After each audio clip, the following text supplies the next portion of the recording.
സരസ്വതി അതാണ്, രാക്ഷസിയാണ്. പക്ഷെ അതെങ്ങനെയാണ് രാജസത്തിലേക്ക് വരുന്നത്? രാജസി ആവുന്നത് എങ്ങനെയാണെന്നറിയോ? വെളുത്ത വസ്ത്രം കൊടുത്ത വീണാമാണിയായിരിക്കുന്ന സരസ്വതി ആവുന്നത് എങ്ങനെയാണെന്ന് വെച്ചാൽ ബ്രഹ്മശക്തിയാലാവുന്നത്. അഗ്നിയുടെ ഗുണം കൊണ്ടാണ് അത് വെളുത്ത വസ്ത്രത്തിലേക്ക് വരുന്നത്. കാവി വർണ്ണമാണ് ആകാശത്തിനെ വൈറ്റാക്കുന്നത്. മനസ്സിലായോ? സപ്തവർണ്ണം കൂടുമ്പോൾ എന്ത് കളറാണ്? കാവിയാണ്. ആ കാവിയുടെ വർണ്ണമാണ് ഒന്നുചേരുമ്പോഴാണ് അത് ആകാശത്തിന് ശുഭ്രവസ്ത്രയായിട്ടുള്ള സരസ്വതി ഭാവത്തിലേക്ക് വരുന്നത്. കേൾക്കുന്നതിന് കാരണം ആകാശമാണ്, വീണാപാണിയായിരിക്കുന്ന സരസ്വതിയാണ്. അപ്പോൾ അർദ്ധരാത്രിയിലെ ഇതെന്താണ്? രാജസി എന്ന് പറയുന്ന എനർജിയാണ്.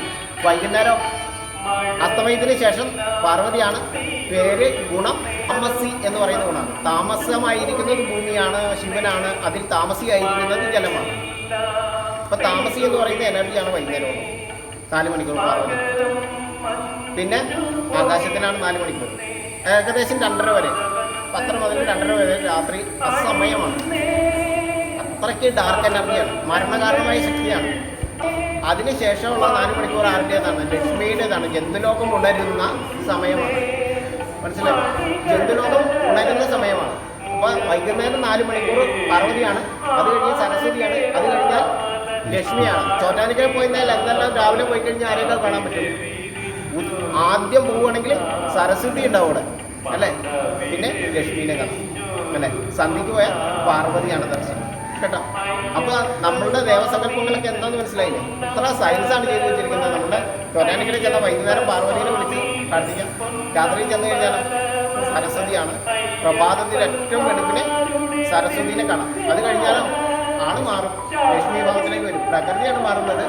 എന്താണ് ഗർഭഗ്രഹത്തിൽ ഋതുവാകുന്നത് അല്ലെങ്കിൽ ഗർഭഗ്രഹത്തിലിരിക്കുന്ന പ്രതിഷ്ഠ എന്ന് ചോദിച്ചാൽ ഈ ഋതുഭാവമാണ്. രാവിലെ വിഷ്ണുവാണ്, ഉച്ചയ്ക്ക് ബ്രഹ്മശക്തിയിലേക്കാവും, വൈകുന്നേരം ബ്രഹ്മശക്തിയിലേക്ക് ശിവശക്തിയിലേക്ക് വരും. അത് കഴിഞ്ഞാൽ പാർവതി ശക്തിയിലേക്ക് വരും. അത് കഴിഞ്ഞാൽ സരസ്വതി ആവും, പിന്നെ ലക്ഷ്മിയാവും. ഈ 6 ഭാവങ്ങളാണ് നമ്മളുടെ ഗ്രഹത്തിൽ, നമ്മളുടെ ക്ഷേത്രത്തിൽ, ഗർഭഗ്രഹത്തിൽ അങ്ങനെ ഷൺമുഖ ഭാവങ്ങളിലേക്ക് നമ്മളെ പരിപാലിക്കുന്നത്. ഒരു മൗണ്ടിൽ ഷൺമുഖ ഭാവം വരുമ്പോഴാണ് അത് സുബ്രഹ്മണ്യ ദേശമാവുന്നത്. അതിൻ്റെ ആയുധം വേലാണ്, വേലായുധം. വേല എന്താണെന്നറിയോ? വൃക്ഷമാണ് വേല്.